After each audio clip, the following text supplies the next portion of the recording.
Olá, povo de Deus, 13ª semana do Tempo Comum, segunda-feira, 27 de junho de 2022. A nossa reflexão de hoje é a partir de Amós 2, de 6 a 10, 13 a 16 e Mateus 8, 18 a 22. Isto diz o Senhor, pelos 3 crimes de Israel, pelos seus 4 crimes, não retirarei a palavra, porque eles vendem o justo por dinheiro e o indigente pelo preço de um par de chinelos. Pisam na poeira do chão a cabeça dos pobres e impedem o progresso dos humildes. Filho e pai vão à mesma mulher, profanando meu santo nome, deitando-se junto a qualquer altar, usando roupas que foram entregues em penhor, bebem vinho à custa de pessoas multadas na casa de Deus. Entretanto, eu tinha aniquilado diante deles os amorreus, homens de ombros largos como cedros e robustos como carvalhos, destruindo-lhes os frutos na ramada e arrancando-lhes as raízes. Fui eu que vos fiz sair da terra do Egito e vos guiei pelo deserto durante 40 anos para ocupardes a terra dos amorreus. Pois bem, eu vos calcarei aos pés, como calca o chão a carroça carregada de feixes. O mais ágil não conseguirá fugir, o mais forte não achará força, o valente não salvará a vida, o arqueiro de pé não resistirá de pé. O corredor veloz não terá pernas para escapar, nem salvará o cavaleiro. O mais corajoso dentre os corajosos fugirá nu naquele dia, diz o Senhor. O camponês Amós se apresenta dizendo: eu não sou profeta, nem discípulo de profeta, eu sou criador de gado e cultivador de sicômoros. Foi Javé quem me tirou de trás do rebanho e me ordenou: vá profetizar ao meu povo de Israel.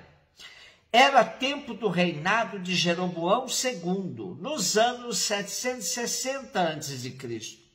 Amós deixou sua vida tranquila no sul e foi profetizar no norte. Sua pregação suscitou uma oposição cerrada contra si, pois ele dava nome aos bois.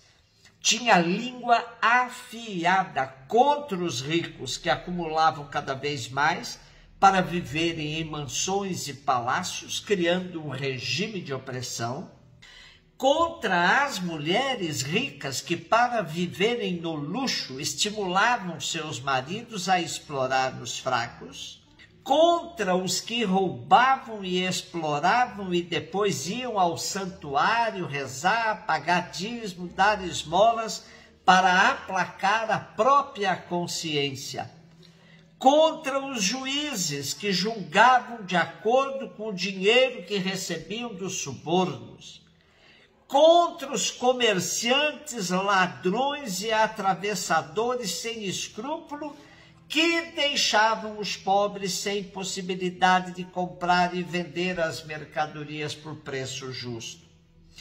O texto de hoje é tão forte que basta sua leitura para tomarmos ciência da situação que vivia o profeta Amós. Mateus 8, 18 a 22. Vendo uma multidão ao seu redor, Jesus mandou passar para outra margem do lago. Então o mestre da lei aproximou-se e disse: Mestre, eu te seguirei aonde quer que tu vás. Jesus lhe respondeu: as raposas têm suas tocas, e as aves dos céus têm seus ninhos, mas o Filho do Homem não tem onde reclinar a cabeça. Um outro dos discípulos disse a Jesus: Senhor, permite-me que primeiro eu vá sepultar meu pai. Mas Jesus lhe respondeu: segue-me, e deixa que os mortos sepultem os seus mortos.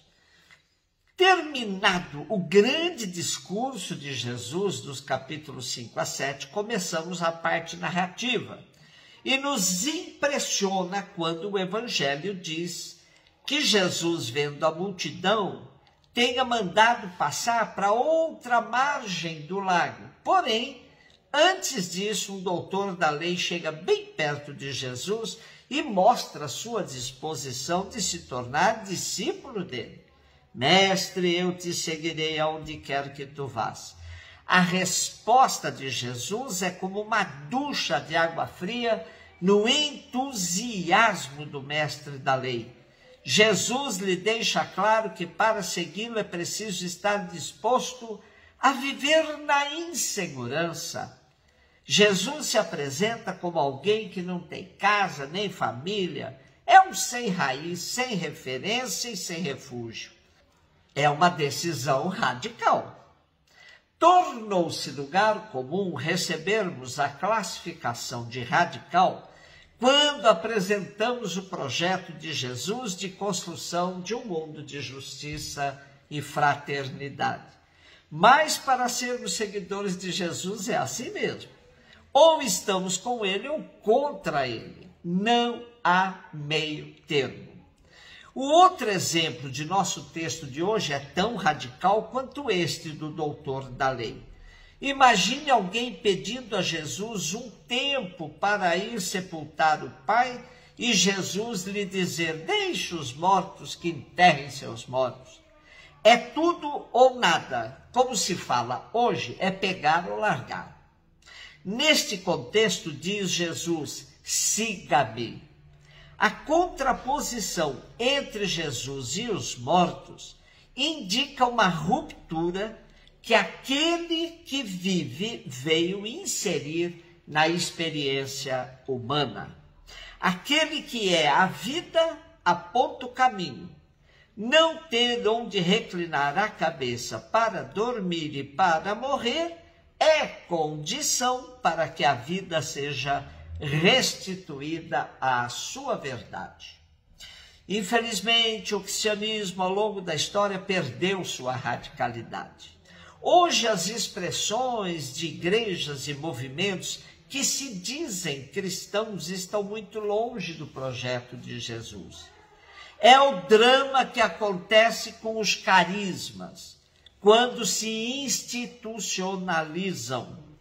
Se não se institucionalizam, podem morrer, mas sua institucionalização também pode significar sua morte. É urgente para todos nós voltarmos a Jesus e sua radicalidade. Sem isso, corremos o risco de termos instituições que usam seu nome, mas dele estão distantes. Um beijo no seu coração.